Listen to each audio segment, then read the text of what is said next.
welcome to Movies, Films, and Flicks. I am Mark Hoffmeyer, and joining me is Irish Erik Hoffmeyer. Yes. How are you? I've made it. I've gotten the Mark Hoffmeyer intro on Movies, Films, and Flicks. Yeah. I tried to ask him and find out how he's going to introduce me, but he wouldn't budge, and I have no idea how to respond to that one. Well, there's a movie you and I loved, The Great White Hype, where Sam Jackson, they get Peter Berg to fight Damon Wayans, and they call the guy Irish Terry Conklin. He's like, but I'm not Irish. And they're like, we don't care. People just want Irish in the boxer's name, so that's why we're doing it. Fighting name. Just go with it. All right, I'll take it. I'll be Irish Erik tonight. And the one thing with this film is I got taken out of it a little bit because his Irish Brendan Conlon that Joel Edgerton plays. So when I heard that, I just started cracking up and I started thinking about The Great White Hype and just Sam Jackson and Damon Wayans with that fat suit and just, I don't know, I just had flashbacks of that. So it took me out of this excellent film Warrior a little bit and I started thinking about Peter Berg. Yeah, think about other fight movies. That's fair. You know, you're watching, and, you know, I'd love to have Jason Bateman as the announcer for Warrior. Oh, yeah. I mean, you know, it's time for some genre, you know, mashing with these fight movies. I mean, Pepper would need new shorts if you watch this fight. So of all these fights, which one would make Pepper need the shorts? I'd say a quick knockout. Tommy's like, whoa, did that just happen? Yeah, Tommy steamrolled 3 people in a row. Mowed them down in this Sparta tournament. Oh, man. But yeah, so Erik and I, this I don't think we did this on purpose, but you might have heard Erik's my brother, Erik Hoffmeyer. I'm Mark Hoffmeyer. And we're talking about a movie called Warrior, where 2 brothers meet up in an MMA tournament for a chance to win $5 million. So we've never had that backstory. So, I mean, this wasn't based on us. No, but I appreciate 2 brothers talking about 2 brothers fighting. Yeah. Did you pick that on purpose? I don't know. I think this movie, it might have something to do with it, but this movie always kind of got to me. And I've always wanted to pitch being on the show, but I wanted to wait for a movie that really had a lot to talk about. So I love this movie, but maybe it has something to do with it. Now, I remember back... I'll go for it. Maybe it made me think, oh, I need to bond with my brother more. By talking about Warrior. Yeah, exactly. Now, I got a question for you. Years ago, you bought me a book called Facing Tyson because I'm a big boxing MMA fan. And the book is about the guys who faced Tyson wrote about fighting Tyson because it's horrifying to think of fighting a prime Tyson. Now, what would you rather be, Erik? Would you rather be Paddy Conlon, played by Nick Nolte in this film, or a punching bag by Mike Tyson for an hour? I'd probably go with the punching bag because I feel like Nick Nolte's like been beat up for like 40 years. That movie. Somehow I'd be in better shape being a punching bag than like being like Nick Nolte in that movie. But either way, it might be kind of painful. He somehow finds ways to be. So we know his backstory in this film. He chased away his sons, Brendan and Tommy. They went their own ways when they were like 16 years old. They split up and then they meet again. He was a bad alcoholic, but he's been 1,000 days sober in this movie. And in this film, he keeps trying to. I mean, they're obviously not going to welcome him back in loving arms because he talked about how he used to beat his wife and beat his kids. But in this movie, he's 1,000 days sober. He's going to church. He's going to like his Catholic church. He's listening to Moby Dick on tape. He has his tapes everywhere. He's really happy to have his sons around. He goes and visits them, and they just whomp him. Yeah. Like, they're so angry. It's like it's hard to wrap your head around the pure anger that they have just by seeing him. It's like when he got out of the car at Joel Edgerton's character's house, he just looks and he's like, oh, come on. Really? What are you doing here? And it hurts. You know, you understand that he wasn't the best dad, but still it kind of hurt you when you watch the movie. He just gets nailed in that scene in the casino. And then there's actually, we don't really cover things linear here on Movies, Films, and Flicks, so we're just going to go with this because you've probably seen this movie. But there's a scene at the casino during the Sparta tournament where Nick Nolte's talking to Tom Hardy, who's excellent in this movie. He doesn't have a mask on. You can hear everything he says. His physicality, he gained like 30 pounds for this role. He's just a brick. But he just lays into his dad, throws a cup of quarters in his face, forces his dad to relapse and just start drinking again. And it leads to this beautiful scene where Tom Hardy and Nick Nolte have a cuddle. And he just wraps his arms up. He goes, shh. Like, I think you don't see that coming. They pushed this guy so far that was trying so hard. And then he falls. But I thought it showed some neat humanity in Tom Hardy's character. I mean, in this film, he's just a lot of muscle. He's a lot of grunt. He's a lot of anger. But I like a couple scenes with him where you can see that he's still a human inside. Yeah, I was listening to some of the backstory and commentaries about this movie, and the casting went on for a year to try and find some kind of brute with this animalistic rage, but who could still show some kind of form of vulnerability, or who could actually pull off looking like a teacher, but still kind of have that like animal mentality in the ring. And I can't think of a movie that had better casting than this one. These dudes sold it. You watch this movie, so I have a series called Final Fights, and you watch some of the people throwing punches, and you watch some of the fights, and you're like, man, these guys did not try. But you watch Edgerton and Hardy in this movie, and the behind-the-scenes documentaries, the rolling, the jujitsu, the punches. I mean, they're all staged, but these dudes, they pulled, like, you are into it. And I loved MMA. I trained in MMA. I watch MMA. Obviously, some of it's a little heightened, but for the most part, this is a believable fight film with over, 9, 10 fights in it, and the fights never get boring because they find ways to add scenes in between the fights to not give you a fight overload. You're not overwhelmed with fighting because there's nice moments in between. I think that's why this movie works so well. Yeah, I think that's right. I mean, they had like 240 hours of the fight scene coverage that they had to go through and edit, and it was really amazing. And especially how to make 9 fights interesting. Like, how are you going to do that? I mean, that's a lot of fights, especially for a tournament that takes up the whole second half of the movie. They had, the director filmed over 1 million feet of film for this movie, which is a lot. I mean, that's excessive. And the way they shot with so many quick cuts, imagine being the editors on this movie. It'd be a nightmare just cutting everything together. But the good thing is, this movie only cost $25 million.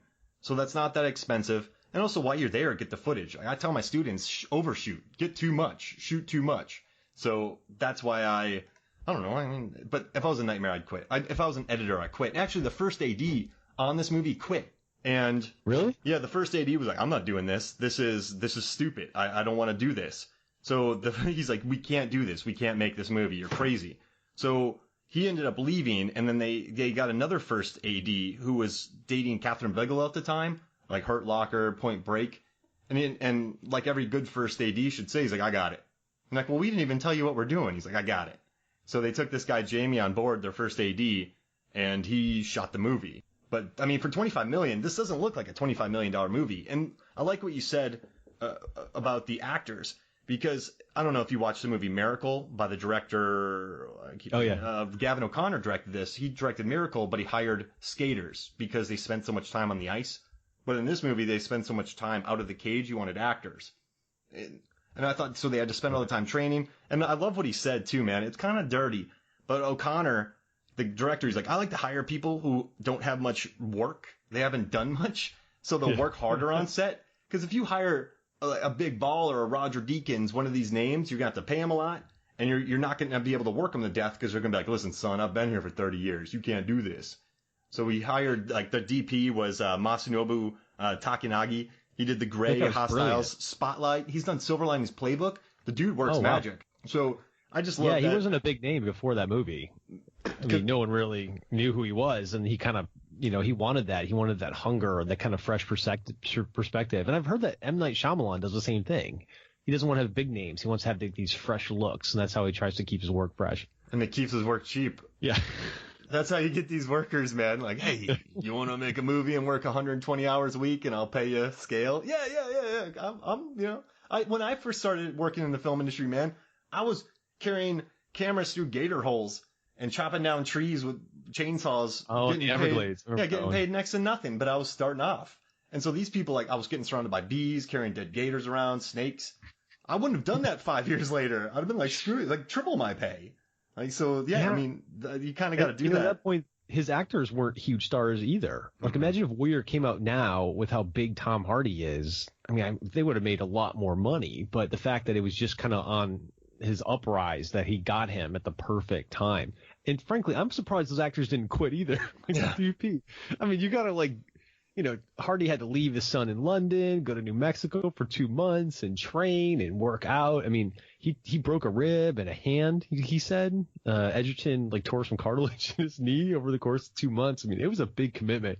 Oh, dude. So if you're O'Connor, I mean, you got to be really motivational to get your troops to just bring it every day and for that long. And it seemed like everyone loved him too, O'Connor, because he was the first one in, last one out. So when you're, I guess, and you've been in leadership roles before, where if you're going to hire people to work all day, you got to be there all day too. So I think, yeah, lead from the front, absolutely. And so O'Connor, he was just there every step of the way. The writers were there, so he kind of knew.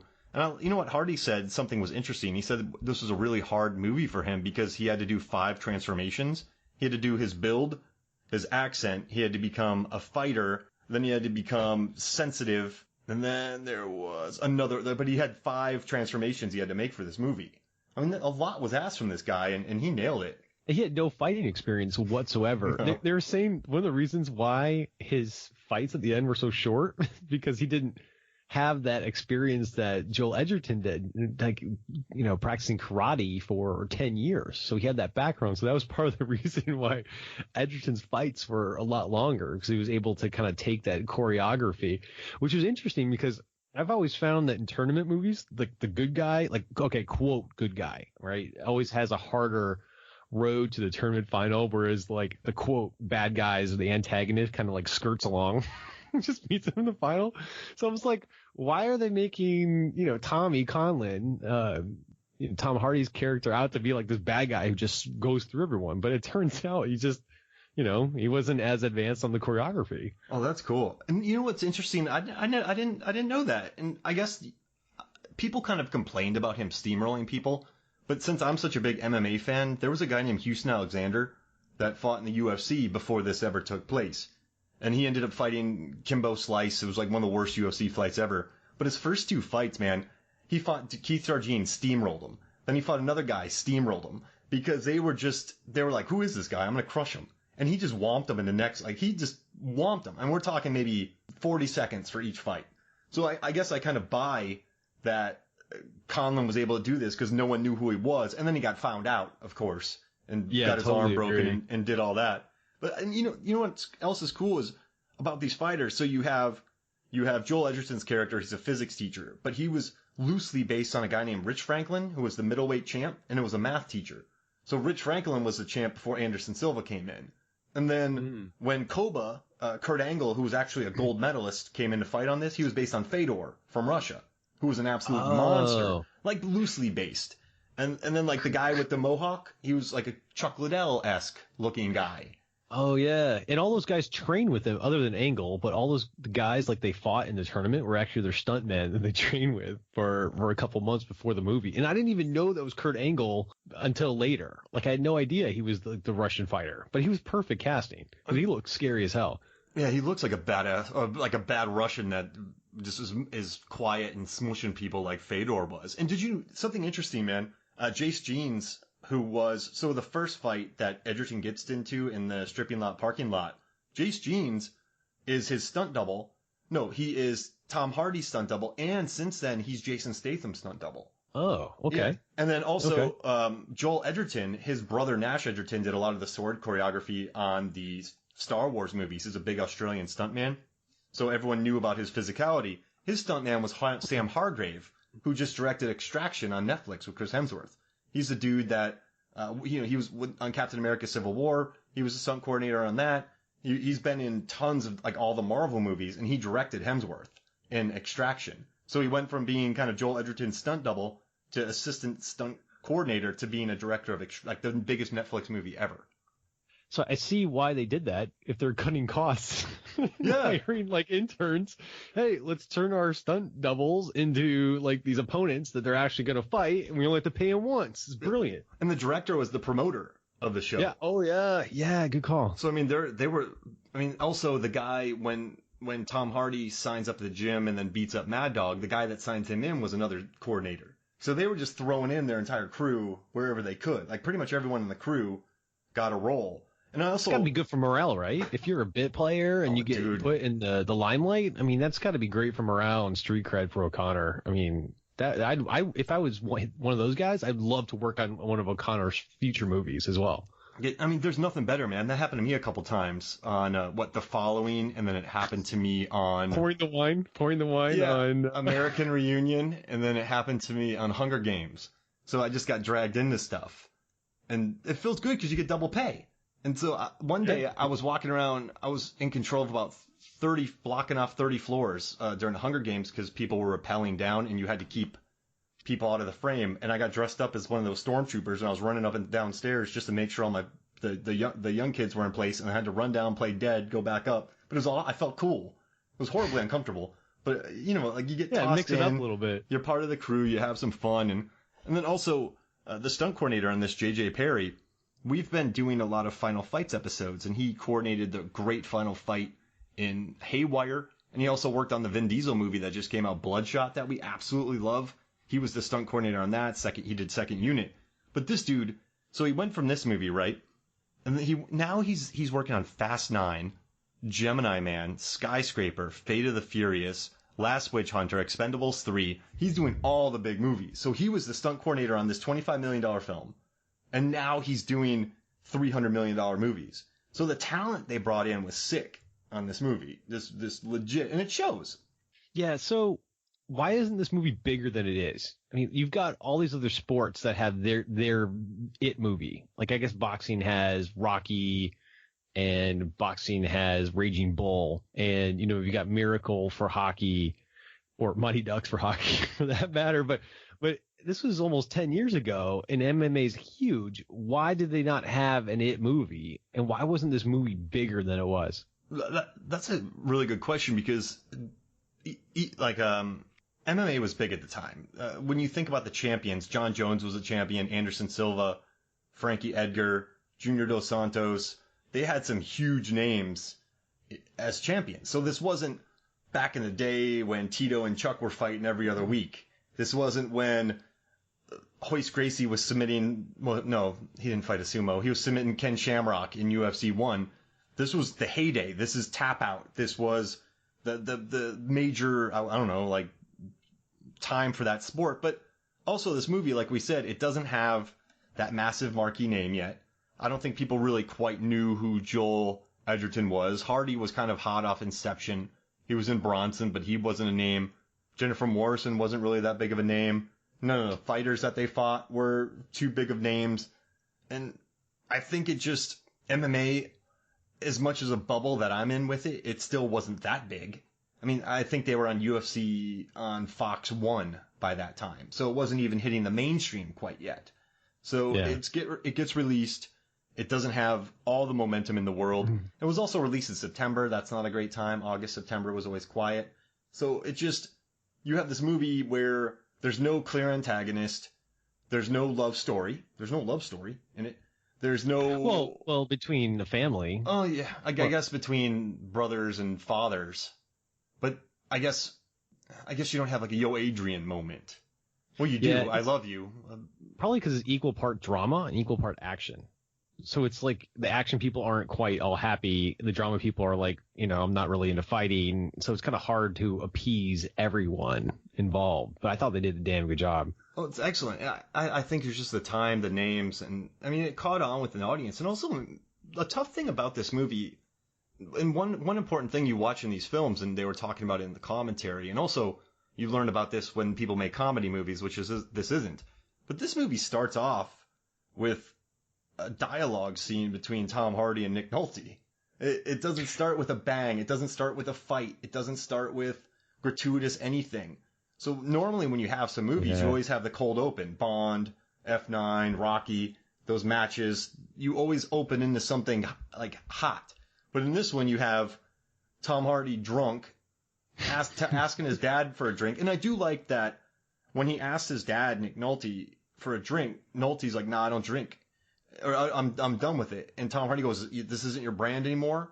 And that makes a lot of sense because alcoholics find their brand. So Tom Hardy went out, found Nick Nolte's brand, and was just expecting to have a antagonistic drink with his pops.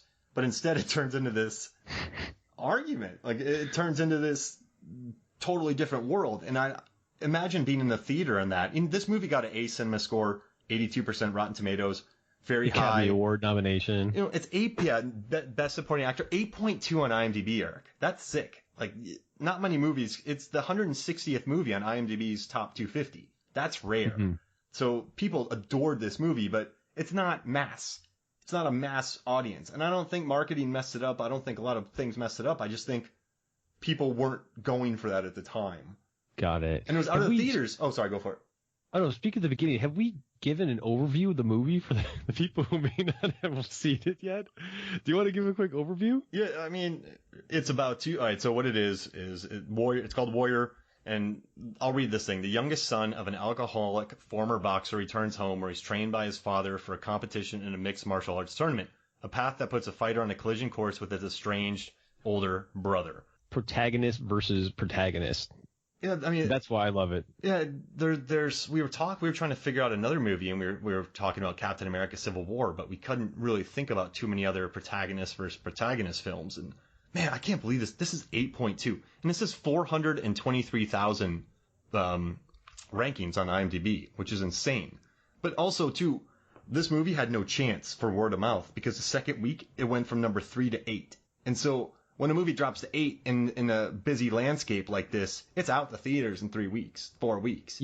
Yeah, and I heard that they pushed it back from originally planned because The Fighter with Mark Wahlberg was supposed to be released at the same time, and both the names were kind of generic Warrior, The Fighter. So they figured that they'd have a better chance of standing out if they just waited a little bit. And by that time, people kind of already saw the drama action fighting movie. Oh, wow. And that's a brilliant Christian Bale in that movie. Is excellent. Well, he's always excellent. And Wahlberg. Yeah. What a good movie. Warrior and The Fighter came out. That's sick. Oh, jeez Louise. That's a good year. That's why Nick Nolte lost. He lost to Christian Bale in The Fighter. Did he really? I was watching this movie and I went, how did he lose? How did Nick... So Nick... You know, when you think about Nick Nolte nowadays, you think of a grumble, barely audible sounds.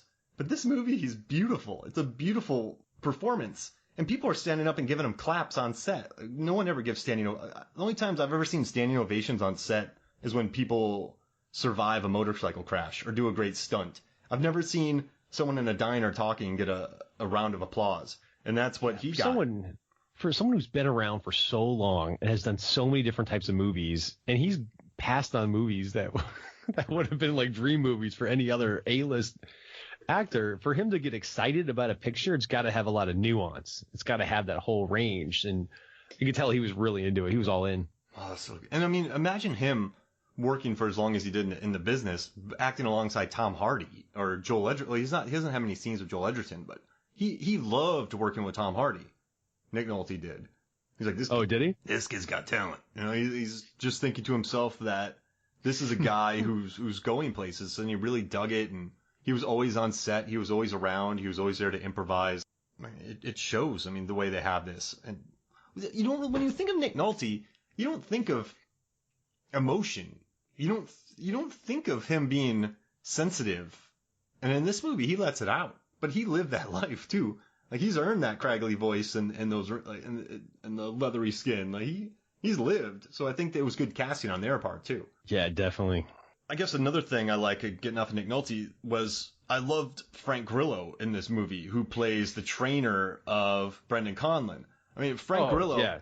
I didn't know who he was in 2011, and he's since moved on to bigger and better things.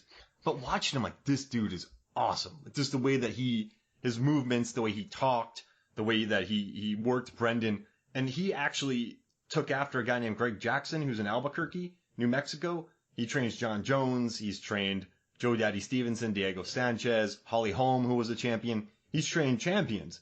And so they went, Edgerton and Grillo went and lived with him for a month. And then they went to Greg Jackson and they stayed there for a few weeks and they showed him all the previs. Oh, another thing about this movie, why they filmed it so quickly, they did a lot of previs and storyboards. So then when they were on set, they could just knock it out. It's a lot. Yeah, they only filmed, it was 8 weeks, right? Yeah, that's not much. It's not, and for all the 1 million feet of film, geez Louise, and all the fighting and all that. So they had to previs everything, but they took all the fights. So you and I choreograph a fight scene, and it looks like Broken Arrow, and we take it to Greg Jackson, and he's like, this is an MMA fight. So they worked it to the point where all these fights obviously weren't a traditional MMA fight, because that might be kind of boring, and they turned it into something that Jackson supported. And most of the stuff that Frank Grillo said was right out of Greg Jackson's mouth, and Greg Jackson loves Beethoven, and that's so why you hear all the classical music playing in the film. Of course, that's what Greg Jackson does, and so they went to the best, and they got the best performances. Well, he also coached Grillo how to be a coach. Like, what, if you're like, what am I going to say in this instance for my fighter is just getting his, what handed to him? Like, what do you tell him? Or like, how do you tell him to finish? How do you sound authentic as a coach? Because otherwise you're just shouting random stuff. Kick him. Fight him. But, I like Grillo for a couple reasons, because I feel like he almost could have been one of the fighters in the movie. Mm-hmm. Like, he was felt like he could have been interchangeable with one of them.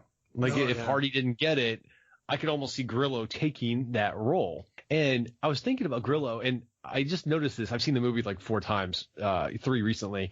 I didn't realize how big of a role he played at the end of the movie. Like, after the fight, and how he's like, he points to the wife, Tess, and he's like, meet you in the locker room. And then he goes and he's like, let's get him out of here. And he's like telling people, like, he set the stage for everyone to go out. And that's what I love about it. There's little things where this guy's performance is so good, you give him that little extra supporting role at the biggest point in the movie. You know what's I was so into the national song that I didn't really notice him in the background. So I'll have to go back and watch that again and check it out. Just also, Jennifer Morrison does a really good job at the end, because there's just a camera pointed on her, and when she's cheering, you see her crying. I know she's an actor, but that must be tough. Like, hey, look like your husband just won the fight of your life. I mean, she sells it, just the way the atmosphere is, and everyone, like, even normally I hate extras. The extras are really good in that scene when he was walking him out. And I don't know if you noticed this, man. So they meet in a final, and we can talk about the fights leading up to it, but in the final, it's 5-round fights, a 5-round fight. Hardy wins the first 2, actually first 3. Edgerton pops out, breaks Tom Hardy's arm at the end of the 3rd round, and then Brendan takes over in the 4th, and he wins in the 5th, which GSP's fought with a broken hand. A guy named Connor Hune fought with a broken hand. Several people have brawled with broken foots. So it's not totally implausible that this ending happened. No. But the 5th round, I don't know if you noticed, but when the National comes on, that song about today, and they listen to it every day on set, this song, but when it comes in, everything kind of blacks out. Like, the sound just goes to that song. You don't hear Grillo anymore. You don't hear the crowd. Yeah. It just becomes between Joel and Tommy and the song. And that's just brilliance in kind of sound editing and movie making. This having a melancholy almost feel in the middle of a fight was kind of a risky move. I mean, the music was great in that end fight. I mean, you had the drums. Like, you had like the drums tribal drums. They're working their way up to crescendo. Then you've got the Beethoven theme, and then you got the silence with Tom Hardy, and then you got that melon kind of soft, kind of sad, emotional song at the end. I mean, the music played a big part in the emotional roller coaster. Yeah, I forgot about the drums too. When the drums come in. Yeah, I was fired up because at that point, the drums were perfect, because my heart was racing. I remember the first time I saw it. I'll never forget it, because you have so much built up to the last fight. The fight itself is entertaining, but it's not as good as everything that wraps around it. The storyline with Joel Edgerton's character almost losing his house, and his daughter with the health problems. He's an aging fighter. He was suspended from school. He's fighting his brother. And then you've got Hardy, who's AWOL from the military, completely post-traumatic stress syndrome. He wants to give the money to his best friend's widow. Then you've got all these different storylines. You've got the students cheering for him. You've got the cheering for Joel Edgerton. You've got the Marines in the audience cheering for Tom Hardy. There's so much in that fight scene. And with the drums, it's like that combined with the anticipation of, one, you don't know who's going to win, and 2, you don't know who to cheer for. Or you probably have one you're kind of pulling for a little bit. But that's why I think this movie is so magical. Yeah, and just the way it builds, and then when he starts saying, "I'm sorry, I love you, tap, it's okay," you're like, come on. Like, I've probably watched this movie 10 times, and it gets me every single time. Also, this movie, man, this is an hour and 35 minutes. This is a 2+ hour movie. It doesn't feel like it. No, not at all. There's no really meat on the bones of this. It goes through fast. Yeah, they got to set up 2 people's backstories. They got to have the training montages. Yeah. Different training styles. They got to set all this stuff up, and then they got to get to the fight and have this, satisfy the MMA crowd. And that's the other cool part is, so I'm a very casual MMA fan. So I may watch a fight with a friend or whatever, or follow it. I'll just see what's on ESPN. Let's see what's going on with this fight. But it works for me, and it works for you, who's an avid MMA fan. So that's another brilliant part of the movie, is you can enjoy it on so many levels. And even the insane parts about this. So there's a scene where Koba picks up Brendan and just power bombs him on the ground. But that happened in a Quentin Rampage Jackson fight in Japan. So you're watching, you're like, no way. I'm like, no, that happened. And you're watching. I mean, you can look back at all the. So look at GSP losing to. Oh man, GSP. So there was a tough season where the winner got to Matt Serra. Matt Serra wins this reality show when he gets to fight GSP. He's like a 500-to-1 underdog. Brendan was 1,000-to-1 underdog in this one. And so he fights GSP and he wins. So you look at these upsets where, I mean, you look at Midnight, who's played by Anthony Johnson, who ended up becoming a 205-pounder that fought Daniel Cormier for the title twice. And he's fighting Brendan and Brendan wins. And you're like, yeah, right. But I mean, bigger upsets have happened in this. And also, Fedor lost to Dan Henderson when they fought at 205. Everyone thought Fedor was going to destroy him, but Dan Henderson won. So MMA is a world where upsets happen.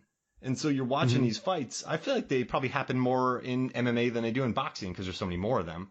But it's just, I don't know. I hate it. It's believable. You buy into it because you're not Channing Tatum throwing roundhouses and fighting or whatever movie that was. Or you're not like Kevin James, the teacher turned MMA fighter. Yeah, here comes the boom, man. Whatever. Yeah, that one. Yeah. So yeah, you buy in. You buy in by that point. Because if you've thrown punches for 60 seconds, you're tired. So though I've done that, I know how it works, and I dig it. And also, I like the whole teaching angle too, because I remember this is completely different. But when I was teaching at Florida State, I was doing public speaking. I bounced at, the bar, Big Daddy's. I was bouncing at probably the really grungy bar. It's closed now. But I mean, it's grungier beyond grungy. And there was a concert. It was packed. It was about, oh man, this guy he was just singing about Percocets the whole time. But some of my students showed up to go see this concert. No, Oxycontin he's singing about. And so I'm at the door. This place is packed. There's only 2 bouncers. I threw a guy out. I had to throw a guy out. And my students looked at me. Like, what? Like, because they're used to me buttoned up. So when the teachers see that Edgerton was beating people up, I could see the way people looked at him like that. And so I related to it, I guess, on like a fighting teaching level too. I dug that. It was good. Yeah, it's the surprises. Like when you don't no idea what this guy is capable of, and he turns out to be this lion in the ring. And he even had heart of a lion on his shirt when he came there. Irish. But it was probably because he could take a lot of pain.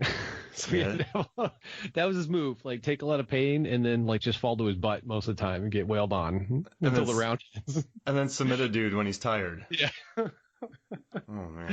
Yeah, he took a lot of punishment. If I were them, it's a good thing that the brothers have backstories. And they really didn't like each other going into the final, because otherwise, like, if we were in a final of a fight tournament, I'd say, hey, Mark, why don't we just split the purse? Like, we'll fight, we don't want to make it look like we're throwing it, but, let's just hedge our bets here. So you don't have any of that because they hate each other. I was thinking about, I don't know why this brought me up, but there was this bare knuckle boxing match on SNL between Chris Kattan and Will Ferrell once, and they just circled each other for 125 rounds. And they just kind of did this to each other. Or there's that one fight where the guy throws one punch. Mark is twirling his hands like the 1920s boxer right now. We both have mustaches, too, as we're circling each other. Or there's the one where it's like a stage fight, and the guy throws a punch, misses the other guy completely, and he just flops on the ground. Why not? No, you know what? I would just run straight into a choke, and then you'd win, and then we'd split the money. Like, okay, yeah. Why does he look happy? After, like, fighting Koba and those other guys, I'd be like, okay. Like, I really don't want to do this right now.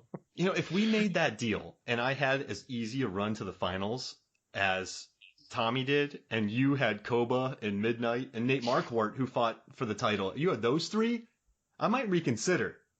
Yeah, because you would just beat the crap out of me at that point. Why should I split with this guy? This guy's in bad shape. He can't even walk. But I'm like, let's make a deal. I was thinking, like, this whole movie was, I guess, bringing a family together through violence, essentially what it is. It's like they're exercising their demons through the fighting. It's like they're working at all their issues through the ring. And I was like, it's a good thing that they're in MMA fighting and they're not just like an ultimate frisbee, because that would be very different movie, right? It's what was the other one you said too? There's Ultimate Frisbee, and then there's another like one. World of Warcraft, like two brothers going at it on World of Warcraft for like a year. Madden. Madden. Oh man. I always wonder what happened after this movie. Like they make up, but then like you don't do anything to upset each other. Like don't talk politics at Thanksgiving. or Thanksgiving dinner, or don't play a game of Risk or Monopoly or something. Is he going to jail? Ooh, depends. If you go AWOL, I don't know. There's a lot of backstory and there's a lot of public attention. So in the real world, like if this happened to him with all this backstory, I'd like to think that they would probably be lenient on him and just give him other than honorable discharge is what I would expect would possibly happen, especially with all this national attention. But yeah, there's a chance he probably would have gone to jail if he just leave a war zone and go AWOL. Because he had all the friendly fire, and then he saved people, and then he's in this tournament. Yeah. So what do you think? He's just going to get discharged? Yeah, I work in public relations for a living, so I imagine that the Marine Corps would have been like, hey, let's take it easy on this guy. He's a national hero now. Let's he's let this one go. Yeah. Well, I assume after his arm heals, he's going right back into MMA. Oh yeah, definitely. I mean, with that kind of run, with no experience, he's back in. He could jump in the UFC almost immediately, and he steamrolled it. He beat the number one. So Mad Dog in that movie, and so there's a scene where they each get their invitation into Sparta. The one biggest flaw with this film is you have this promoter running a $5 million tournament, winner takes all. But you have the number one light heavyweight or middleweight contender of the world.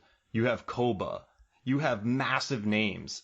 I guess it's a little bit of a stretch that you take a UFC journeyman and a guy who beat another dude in a sparring session in it.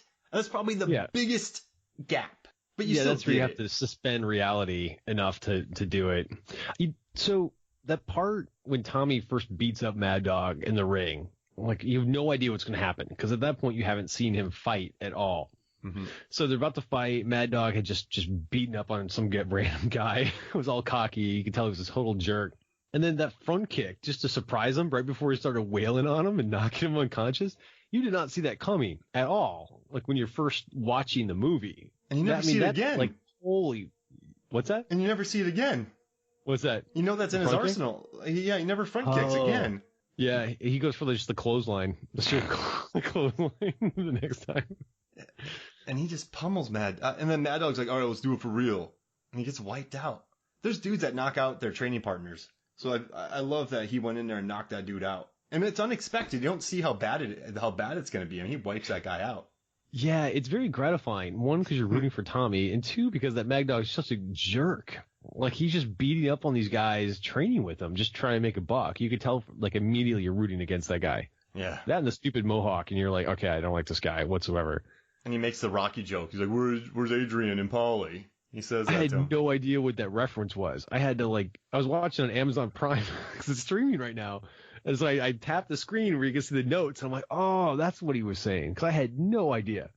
Tom Hardy walked up like, hey, I can keep him warm for you. And so he just ripped on it. I mean, that's a pretty good gag. I like that bit that he drops on him.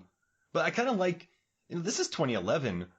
I mean, listen, Twitter was there, Facebook was there, everything was there. But this was kind of ahead of its time as far as trending goes. I mean, this thing went viral on the internet, which was booming before this. But it's kind of, it calls things in advance. I mean, you got the rise of Kimbo Slice from Backyard Boxing. I mean, he went up and joined Strikeforce, and then he went to the UFC. Oh, crap. Well, it's more believable than I think now because he just wiped out the number one contender. So they might take him because he's big on the internet, and internet people might go buy it. Yeah, you reach a new audience that way. It builds a lot of hype, like that unknown for the tournament. It gives you something to talk about, a new storyline. So I can see it in terms of promotion. I just wrecked one of my complaints. I don't like it. So how about this? Let's take a quick break, and then we come back. We'll talk more lawyer. Welcome back to Movies, Films, and Flicks. And I got a surprise for you, Eric. We're going to do a Frank Grillo draft that you can vote on Movies, Films, and Flicks Facebook. So go there the day after this podcast is released, and you can vote for this. So, Eric, since you're a first-time guest, I will give you first pick in the Frank Grillo draft. We're going to each pick 5 movies, so you get first pick. Captain America, Civil War. All right, Captain America, Civil War. That's a good one. He gets blown up. Yeah. I ended up just picking all the Captain America movies. I lost. You know what? I'm going to do End of Watch, another excellent film by David Ayer that I really dig. That's a very good movie. Michael Pena, very good. So I'm doing. Oh, I should just. Oh man, that one just hurts me. It hurts my soul at the end of that movie. It's just like, I don't mean to spoiler, but man, it's so moving. It sticks with you. And you can pick Warrior if you want. Just giving you a heads up. Oh, can I really? Yeah. Okay, fine. I will take. I don't know. That seems too obvious. Okay, Warrior. Let's go. You got to.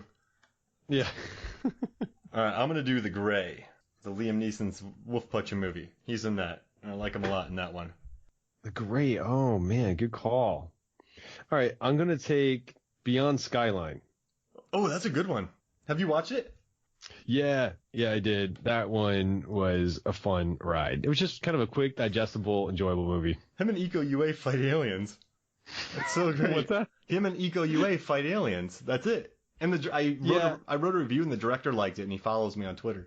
Wow. I mean, anything with Iko, I'm going to watch. I just watched his recent Netflix show, too. Oh, I forgot the name of it.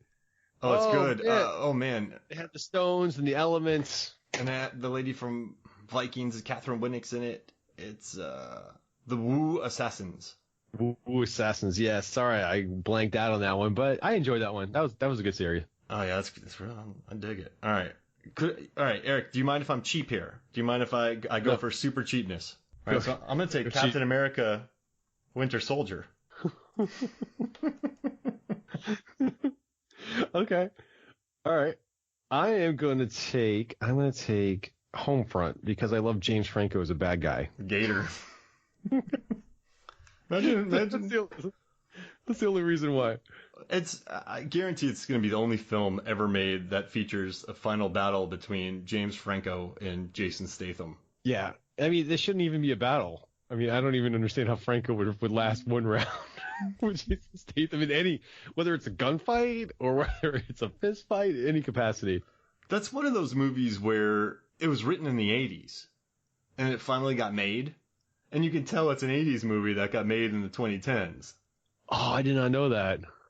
Yeah, that makes a lot of sense. Kind of the grungy environment, like the one person pitted against another person. I can see that. Isn't Kate Bosworth in it? Or is that Winona Ryder? I get my Statham movies mixed up. All right.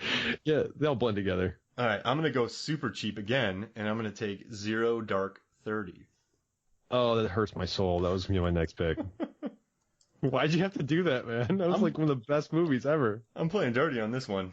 Okay, I am going to take Edge of Darkness. Hey. And the only reason why is because Edge of Darkness is this Mel Gibson movie that's clearly written for, like, you know, middle-aged married people or senior citizens. It's like this thriller that's not really a thriller, and the only good thing about it is Frank Grillo. Where's my daughter? Right? Yeah, I mean, Mel Gibson on a rampage, and you just don't really buy it. There's just, like, nothing good about the movie except Frank Grillo. And, you know, I'm probably ceding this victory to you for picking Edge of Darkness, but maybe for the people who have not seen it, the title will sound cool. All right, so I got to pick something. I could pick something really bad to try to make this even, or I could just let's see. Black and Blue I watched recently. He's a bad cop. Point Blank, that's the Netflix movie that he's with Anthony Mackie. That's Donnybrook. He plays a game called Chainsaw Angus. That's about right. All right, so Chainsaw Angus? Yeah, Chainsaw Angus. Oh man, he's in the Purge movies. Oh goodness, this is tough. I gotta have to do it here. Let's see. I'm not taking My Soul to Take. That movie's terrible. That movie hurt my soul. So I'll take the Purge movie. I'll take the Purge Anarchy, where he's purging. You can have the whole trilogy. How many have they made? They have the Purge Anarchy, Purge Election Year, then Purge the Beginning. That's a lot of purges. Yeah, I mean it makes money. At some point, I mean, how much left do you have to purge? Well, they already did the prequel, and then they did the TV show. They're purging all their ideas. But the problem is, man, there's $15 million movies that make probably 80 million, 90 million worldwide. The first one was 5 million and it made 80 million worldwide. So these movies make bank. That's why they release them. You churn them out. Blumhouse, they have 20 movies getting made and they cost 5 million each. And 18 of them can go on Netflix, 2 hit big, and they paid for them. Yeah, good point. If you can crank them out, make a lot of money, okay, I can see that. So next one, can I pick something that hasn't come out yet? Well, let's see. Yeah, sure. We'll do 6. We can do 6 each. It's right. I got so into this. You know I what? forgot. I'll give you one more. What do you want? I'll give you one more. Well, I thought The Hitman's Bodyguard was a really underrated action movie. It was a lot of fun with Ryan Reynolds. And I just saw, and I had no idea this was coming, there's a new movie in 2021 called The Hitman's Wife's Bodyguard with Frank Grillo. So if they bring back Sam Jackson, Ryan Reynolds, Salma Hayek, yeah, that could be a really good one. But I'll take 6.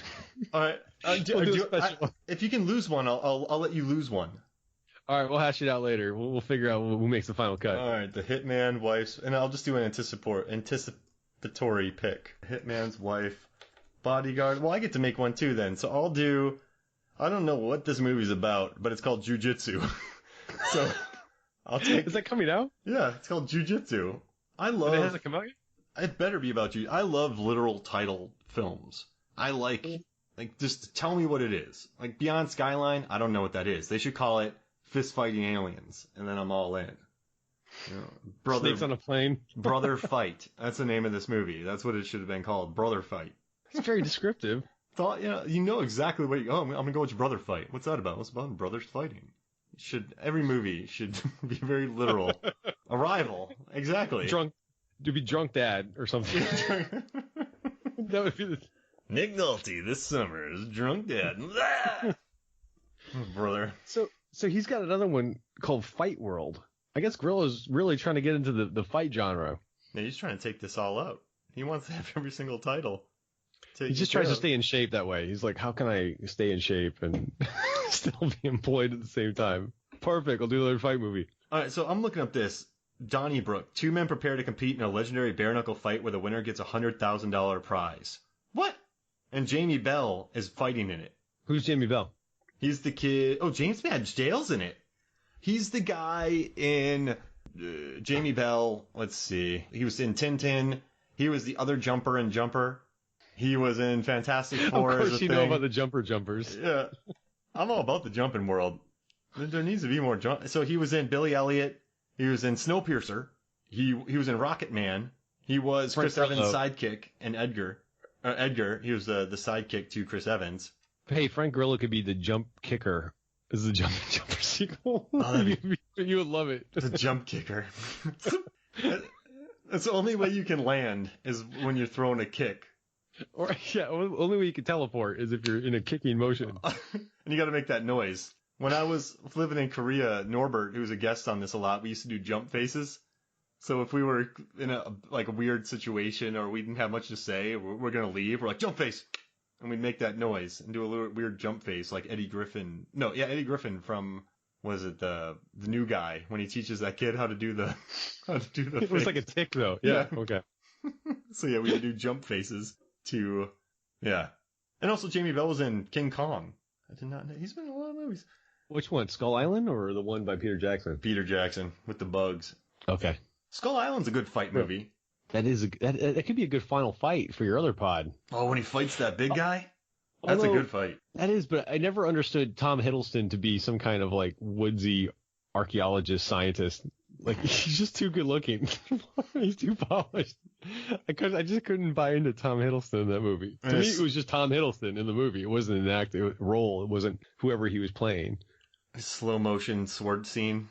And then Brie Larson. A sword fight? Yeah, he takes a sword out and starts hacking things with a gas mask. And then Brie Larson's just taking pictures, but you don't know what at. Sam Jackson gets smushed. He has terrible luck with creatures. He was killed by a dinosaur in Jurassic Park. He was killed by a shark in Deep Blue Sea, and he was smushed by a large ape. It's bad luck. He's a collector. Yeah. Collecting predators. And he got smushed he got killed in Star Wars. Jeez Louise. He gets wiped out. Oh, yeah.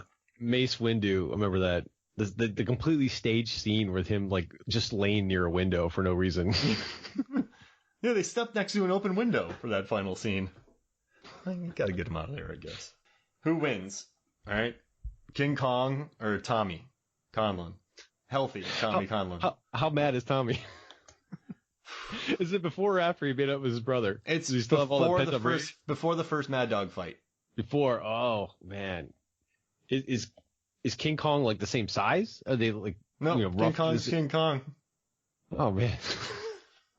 I'm trying to find some kind of scenario where Tommy would stand some kind of chance, but I just don't see it no matter how mad he is. He would have to latch himself into King Kong's fur. Like a tick? And just burrow away for years. just wait for his opportunity. Scuba gear. But King Kong's skin is nigh impenetrable, so he would just have to be like... work his way in there, then crawl around his blood vessels and pop something good. That's the only way he wins. That's a good movie right there. So there's a film where Tom Hardy's in a car called Locke. He's in a car the entire time. This movie, he's inside of King Kong's leg. He's inside King Kong's leg the entire time. It was just one man driving on the phone for 70 minutes. Yeah. That would just imagine that, but him trying to hack arteries in King Kong's leg, just wedged in the spot. Surprisingly, I remember that Tom Hardy movie Locked in the Car more than I remember King Kong. King Kong was just an action movie, and it just kind of went in and out. But I always remember him in the car with his mistress giving birth, and him running away from his family in the biggest construction job of his life. He's like, I'm going to be there for the birth. And he was sick. Was he sick? Yeah, probably. They had a lot of different layers of drama on that one. They should have added more drama in that film. 2 tires pop. Like one tire pops, you fix it. Another tire pops.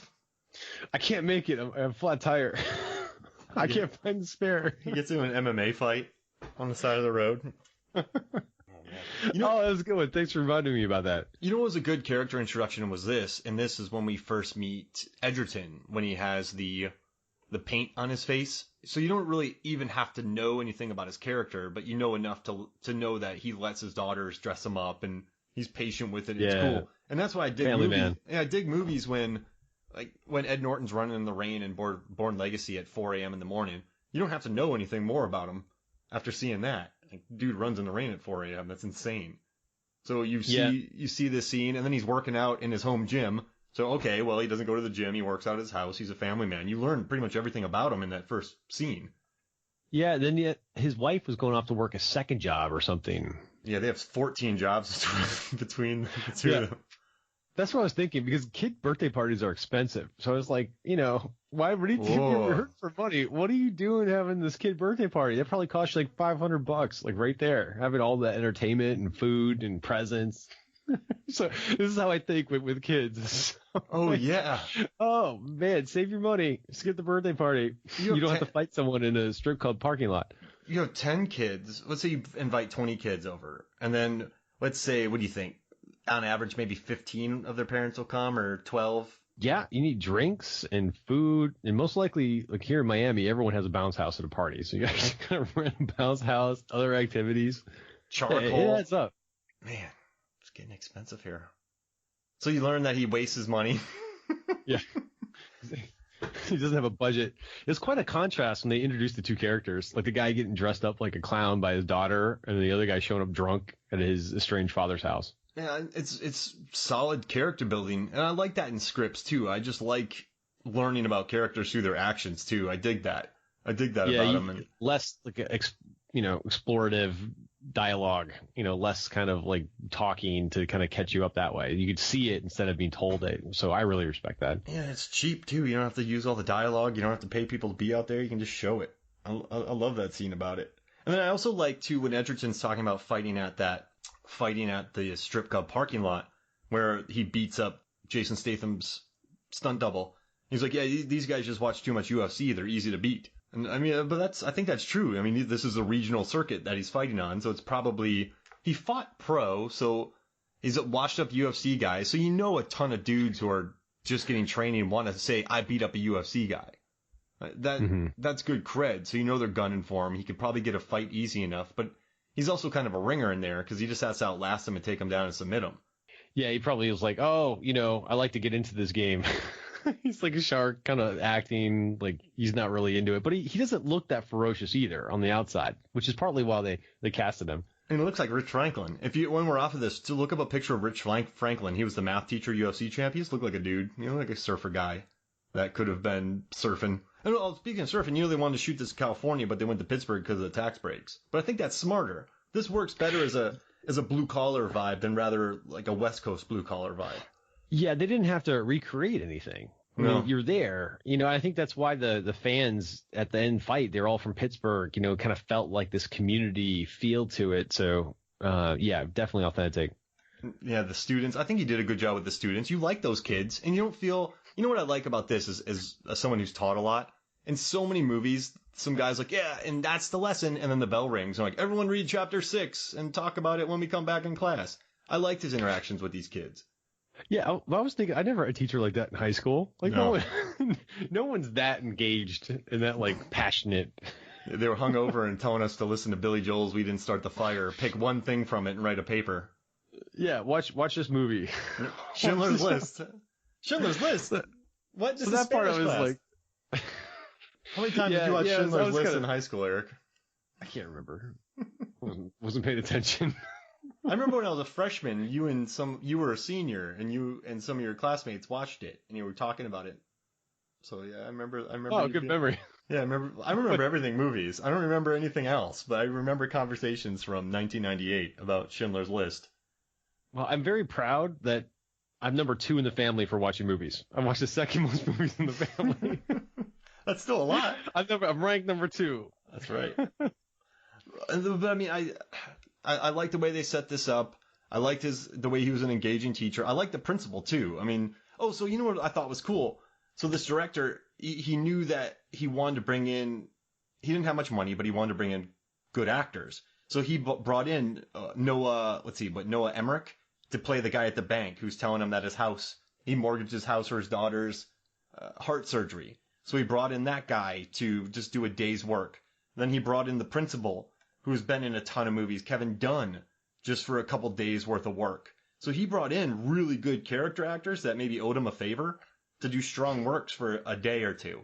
And you can tell. The principal had to fire him because it kind of had his hand forced by the superintendent. Like he had really no choice in it.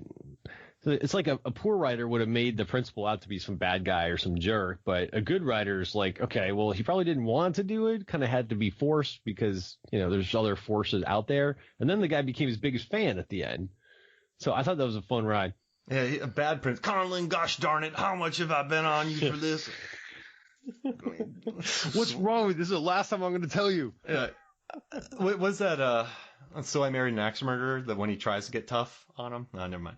But so I like that bit about it. I thought that was natural, and I dug them cheering at the end. And also, the director said that reaction shots are really important in fight scenes to keep them from getting too stale. And I dug the reaction shot. You know who I really liked? I don't know if you noticed this, but in the first fight with Mad Dog, the extras in there. So you have the dude with the tattooed face.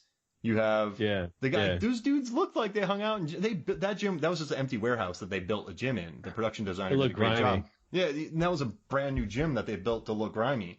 But the extras in it, I don't know. I bought these. Sometimes you see extras just looking tough, but I don't think his directions to these extras was look tough. I think he told them just be yourselves. Act normal. Yeah. Yeah, it's like they took guys from the actual neighborhood. And speaking of sets, the scene where they're supposed to be in Iraq with the tents was built on like an abandoned mall site that they just bulldozed. Wow. So it was actually like this mall that they bulldozed and there's just rubble everywhere, and that's where they put the tents for the Iraq scene. Oh, and I think they said they dropped a ton of sand. And so there's a bunch of rubble that was tore up, and then they just spread a bunch of sand around, and that's why I love this I love this movie making. You can have Lagos in downtown Atlanta. And a down like a thing. I dig. It looked good. He kept it close in those scenes. I mean, did you feel the authenticity in that or no? Yeah, I did. I think I knew it was filmed in Atlanta when I watched it, so I was kind of like looking at it with that eye, but it didn't feel off. You were drawn into it. Did you get the kind of hatred between the two brothers? I mean, they left each other when they were 16. One stayed because he met a girl, and then the other one left with his mom who was dying. Like, did you get that hate, like why they would hate each other so much and why they were estranged, or no? Yeah, yeah. There's a lot of pain. The one brother had to shoulder all the emotional, just heaviness of what happened with his mother's sickness, and he kind of felt betrayed by the other brother not going with him, by staying with this abusive dad. And then, so, on one hand, you can kind of see why Joel Edgerton's character stayed, because he ended up marrying his girlfriend at the time. And so it looks like he made the right choice for him, but Tommy having to go and live in small apartments and care for his mom, that was a lot of anger. But it was a lot of anger compounded, I think, from seeing the anger growing up, feeling abandoned, and then issues and all the things he saw during the war kind of coming to a head. So I think, yeah, I mean, I think it was kind of like, why are you so angry with him? I mean, that's a lot of pain. So it was kind of, but you don't know unless you've experienced that yourself. I mean, it's so hard, but you got it. Like, you got that he was really mad at his brother, and they were estranged, and he didn't want any part of his life. But at the same time, I mean, that's the whole character. You had to have that pain and, the vulnerability at the same time. And when he walks into diners, he sounds like a maraca. Yeah. All the pills that he had. And I thought was interesting in the beginning when Tommy goes to Patty Nick Nolte for training, he just knows how good he was because Tom was such an excellent wrestler. So he can throw great leg kicks, and he can wrestle and punch. Once he gets some more training, man, he's trouble.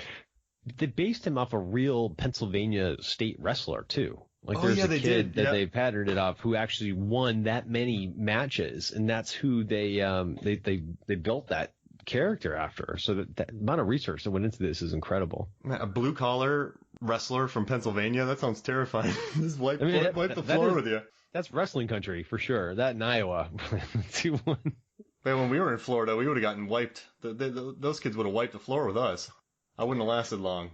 Yeah, they grow up. That's all they do from like age 5 onward. And if anyone's listening, I was on varsity my freshman year of wrestling just because there's no one else in the weight class, and I won one match because the kid pinned himself. I started raising the roof like an idiot. Oh, man. That was awesome. Hey, you got to get your first win somehow. That's right. And then I dig how in the morning, Nick Nolte, his son, comes home, and he's probably all excited. He's 1,000 days sober. He sings a song with some coffee for his son.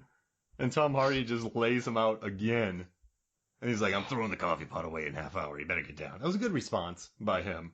Well, Nolte's like, this is my chance to make up for all that lost time and redeem myself. And he just completely overdoes it. Yeah. It just goes on way too strong, too early. And I also like how he goes excited to Philadelphia, to Joel's house or to Brendan's house, and just like, hey, I'm 1,000 days. And then he's like, oh, your brother's home. And then Joel immediately is like, oh, well, you're gloating.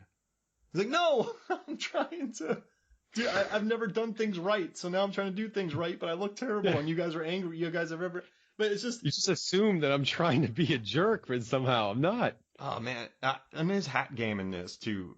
Nick Nolte's hat game is very strong. I love that hat they put on him. It just, oh man, he wore that. It didn't wear him.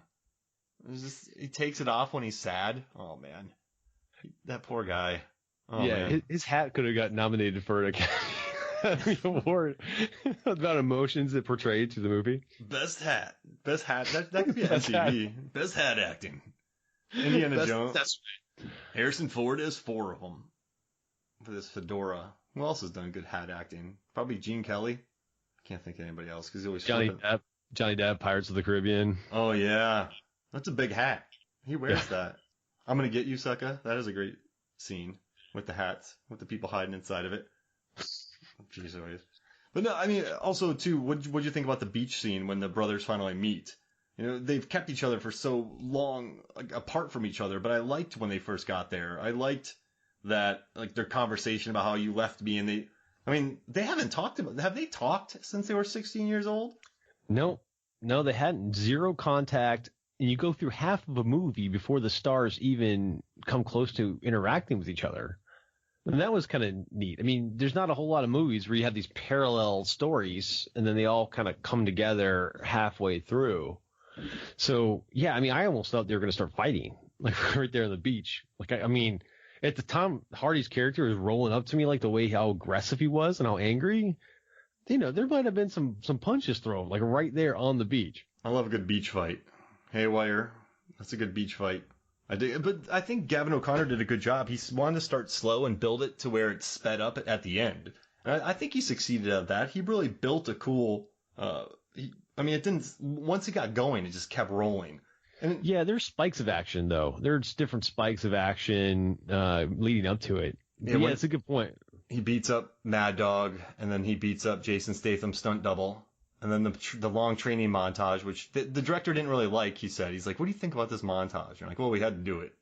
It was a short montage, and he did it in like 4 different screens. So you could tell that they did the bare minimum on the montage. You know, Tom Hardy doing some crazy sit-ups, flexing his lats a couple times. He did a lot of jogging. It seems like Tom Hardy did an inordinate amount of jogging through the training session. His traps had traps in this movie. His shoulders were insane. Yeah, what do you think about his fighting position? I never understood why his fists were like so close together. Like he actually, most people have a kind of a wider fist stance, but his were almost parallel to the ground the way he would roll up. I've never seen that. Because his pecs were so big. His pecs and traps are so big. He gained 20 pounds for that movie. That's impressive. Tom, put your arms down. I can't. Yeah. Because Joel pops his up like a fighter, and then he comes in. What's the best way to explain it for people? Well, the fists were kind of closer together. It was felt like kind of animalistic. It didn't feel like a fighter. It just felt like this caged animal. I mean, I guess that's the style they had to have, right, for him, because he wasn't a technical guy at all. Even though he knew a lot of the basics of fighting, his footwork was fine. Yeah, but you're right. He wasn't too great of a fighter, so he just had to destroy people. Yeah. The ending to go destroying people and all that pent up anger, there was the punch after the round ended. Oh, like dirty. They stop, the horn blows and then bam, just rocks him. And then afterwards, you see Joel Edgerton make it to his corner, and you see Tom Hardy's character just staring at him yeah, yeah. He actually nodded yeah, I punched you after the bell. So it was oh, man, I did not see that coming too. And then after he popped his arm, he was like, are you okay? What are you doing? Stop fighting. And then Hardy slams him into the corner with one arm. He was so mad. He's going after him. It's a wounded animal in there. And then I liked, the ref was actually a ref, Josh Rosenthal. So I dug that. And then, and Frank Grillo yelling at the ref the whole time. Yeah, Josh, give him a few seconds for this. Gosh, Josh. Do your job, Josh. Come on, Blue. And I don't know. And also the end fight scene, knowing what I know about people being injured in fights, so there was just a fight recently where this guy Anthony Smith was fighting, and he was fighting Glover Teixeira, who's just a monster, just one of my favorite fighters. And Anthony Smith was spitting out teeth between rounds. Spitting out teeth. And he told his corner that he was spitting out teeth. No one threw in the towel. So I guess that makes me understand why fighting with a broken arm isn't. I have no problem with it. Do you have a problem with it? Why doesn't a ref stop it? But that happens. Who cares? It's 2011 too. The sport wasn't where it is nowadays. And he didn't have anyone in his corner either to throw in the towel. He alienated his dad. And he's not throwing in his hat. That's for sure. Yeah, I think the most powerful part of that, outside the I love you, Tommy, which finally got him to kind of release that anger, was Joel Edgerton didn't know what to do. He's like, do I finish him? Mm-hmm. Do I have to break this guy, or should I let him win? What do I do? And he actually looked to his father in the audience, what do I do? And Nolte just gave him the nod. Yeah, you have to do it. You have to break him for him to be reborn. And that's the great part. I feel like both these guys won. Edgerton won the fight, but Tom Hardy won in the sense that he kind of let all that anger go. It's time. It's like the old Tommy. It's time to usher in this new, phase of his life. So in a way, he won it as well. Just being able to release that pain and move forward. The director kept saying he has to kill him. He has to kill his brother for him to, not literally, but exactly like you said, he's got to beat him to do that. You got to break him. There's no other way. But he broke him, and he still wasn't letting go. Tommy was still holding on to all the hate, and it wasn't until he said, because I thought that too. I thought he had to break him, but then I watched it again, and it was he didn't tap out from the rear naked, choke until he actually heard him say, "I love you, Tommy. I love you," and that's when he let it go. The violence brought them together, and then that's what finally got him through. Oh man, and I like the little scene between Nolte and Edgerton. I think after a second fight, where he's like, "You got this," and Edgerton's like, "I'm gonna do this." And Nolte looks so happy that his son didn't spit coffee in his face or throw quarters at him. When he said it, he's like, "That's my son. That's my son." Yeah, and then that was great. That moment where they started coming together, but then afterwards, Nolte didn't make the mistake of inserting himself between the brothers when they walked out. Yeah, he's like, this is a beautiful moment. This is crazy how these two guys came together. I'm just going to let them be. Look how far our family has come in the last, couple weeks, and I'm just going to let them go. This is a victory to itself. And he didn't insert himself. I mean, he could have, the weak thing to do was to try and, be a part of that glory, but just by letting him go was so much more powerful. So what I really like about this movie is how it lives in the small moments. I mean, there's a scene where, like we just talked about, where Nolte and Edgerton share one sentence and Nolte's happy. There's just looks in the film. There's just tiny moments where people celebrate or give certain looks or the unique extras. This movie sort of thrives in the little moments, but I think one thing it lacks is just the Yo Adrian, the massive sports movie kind of cliche, the pointing to out, like the Babe Ruth, where in Major League Behringer points to the outfield, the slow motion. I mean, this ends with a national song that's very somber. So as much as I love that, do you think that might have hurt it in regards to box office too, since to get back on that subject? Yeah, I do agree. And, I hadn't thought about it since you said that, but it almost seems kind of counterintuitive in that way, that it lives in the small moments. It doesn't have that love. You talked about big moments, but it doesn't have a marketable love story. I mean, it has a stable marriage. And it doesn't have those big protagonist versus protagonist. You're not rooting against someone, which is kind of weird right now, because if you look at, I think, a lot of the negativity we're seeing in movies, it helps to kind of root against someone, and it doesn't have that with a protagonist versus protagonist. And my favorite part of the movie was one of the smaller parts, and it was the part when it got out, everyone realized that they were brothers. And they're in the finals, and Joel Edgerton's character says to him, "What are you going to do?" And he just looks at her and says, "I'm going to fight him." And then he goes and fights him. And it was just like this little thing, but it was like that pause that Edgerton had, like he was thinking about it. And yeah, the best thing I can do is just to fight my brother, and it's tough, but that was my favorite part. It wasn't like a big, big bang type of part of the movie. And I think, it's in the small parts, but it was also it went big in the sense of how deep it was. I mean, conflict as a solution, or the Moby Dick soundtrack kind of narrating where you are in the movie. It kind of advances the storyline through Moby Dick, and things like you're working out all the issues in your family through fighting. So you're not really fighting. It's just really, it's way that you're coming together and exercising your demons. It really went big in terms of how deep it was. So, I mean, you really had to pay attention, and you really had to commit to the movie. So that's why I think it kind of was hard. And my other strategy, and I say this because I just wish this movie has a rebound or like a renaissance like Deep Blue Sea, where it's, I think part of it is when you try to be everything to everyone, sometimes it's not that marketable, but it's still this labor of love that it's a beautiful movie, equal parts drama and equal parts, action. And you know what? I really just thought about that line too. I didn't even have that in my notes when Tess asks him, "What are you going to do?" "I'm going to fight him." They don't pan in on his face. They don't do a massive close-up. It's not a freeze frame. They don't cut the score, have him look in the camera, "I'm going to fight him." Like, they don't have that. They have him saying that as almost a throwaway line where he's walking away. So your favorite movie in this thing could have been played much more epically, but they play it more realistically. Yeah, they really play it down. They did it more of the thoughtful approach. And he lets, Oh, sorry. The director lets the camera linger too in certain scenes. My favorite moment is just the breakdown of Nolte with Tom Hardy. They let that sit. They let it simmer. They hold the camera, and that's such a small moment of just a father and son crying in a hotel room, but just watching the two of them, watching Hardy begrudgingly come back and hug his dad and then kind of wrap him up because he knows that he had pushed him towards it.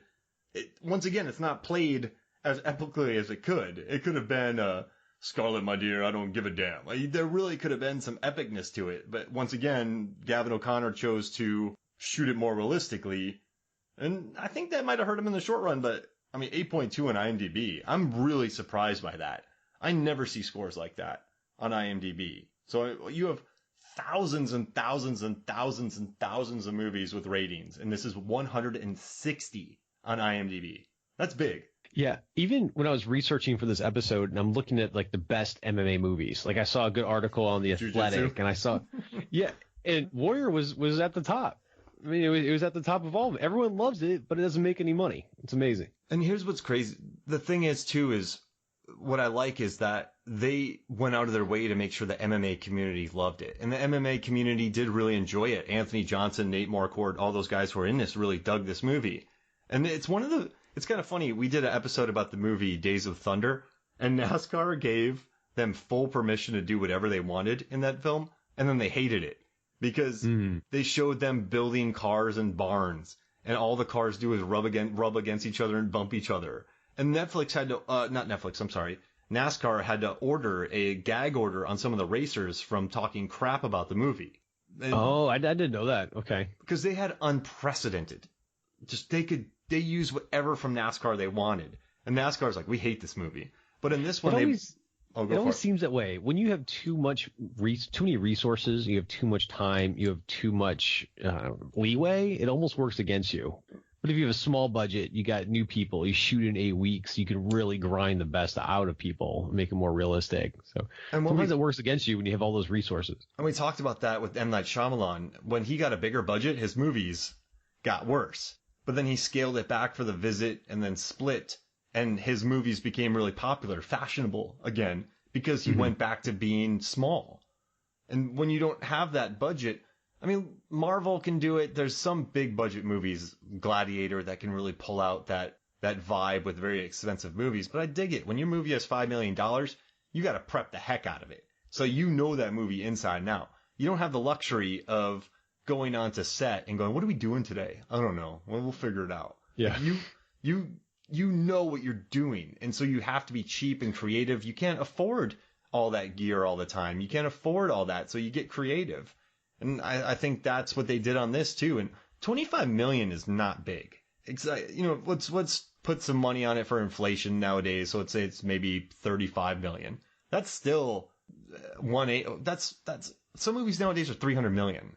And I guess I feel bad though, because movies like this don't really exist anymore because they don't make that money. What was Gavin O'Connor's last movie with Ben Affleck? He was the basketball coach. Oh, yeah. That movie made bank. That's getting a sequel. Is it really? Yeah.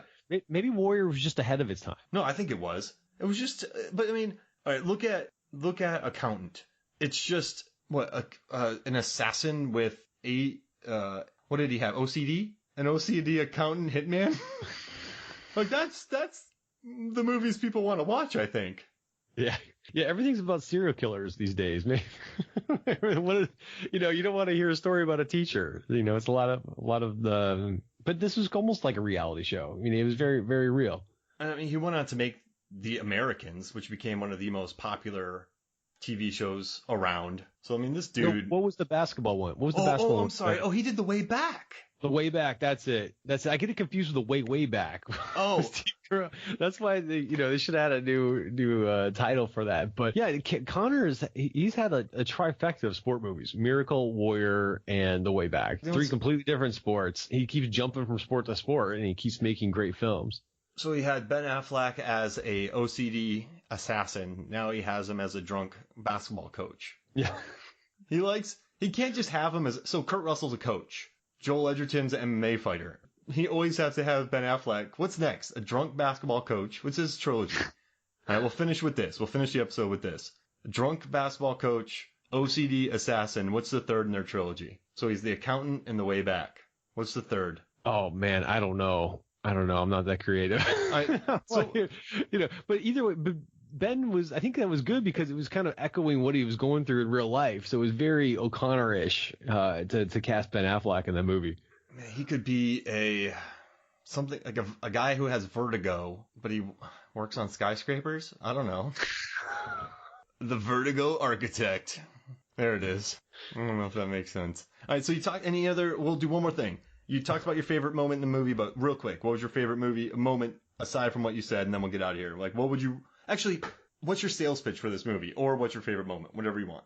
My sales pitch for the movie is, I don't know, maybe watch something of substance. Watch something that you can feel good about. Watch something that can inspire you right now. It's about, we're seeing so much division right now. I think in social media and civil unrest and these people work through a lot of pain, and these people work through a lot of anger toward each other. And it's not easy, but you can do it. So I think the message is very strong right now, given a lot of the discourse we're seeing. Yeah, I think watch something of substance. I think you nailed it. And also, watch people come together. Actors must love working with this guy, because he's had Kurt Russell, he's had Ed Norton, Colin Farrell in Pride and Glory, Warrior Nick Nolte, Hardy, and Edgerton. And then he had Natalie Portman and Ewan McGregor and Jane Got a Gun, Ben Affleck, and The Accountant. People love working with this dude. Yeah, I think he should be a general or something, because I'm watching him, and he talks with so much passion. He's so into what he's saying, and Tom Hardy stayed with him for like 5 days during the casting. He just flew in and lived with the guy. So like he's like, he talks about it with so much passion that makes you want to follow him. So I see him as almost like this rock star CEO of some startup that makes it big, or I see him as a general that people are kind of just drawn to him, even though the movies require a lot of energy. All right, so after The Accountant sequel and then he has to make The Vertigo Architect. So I want to see that. I think that'll be a good one. I like that. No, overcoming vertigo. One floor at a time. Brother, he's working up. Oh, man. Working his way up through the world. Yep, with vertigo. Jeez. All right, well, thank you for joining me. Man, that was so much fun. I've made it. I'm on Movies, Films, and Flicks. Watch Warrior. All right, cool. So for me, Mark Hoffmeyer, for Irish Erik Hoffmeyer, this is Movies, Films, and Flicks. We'll see you next week.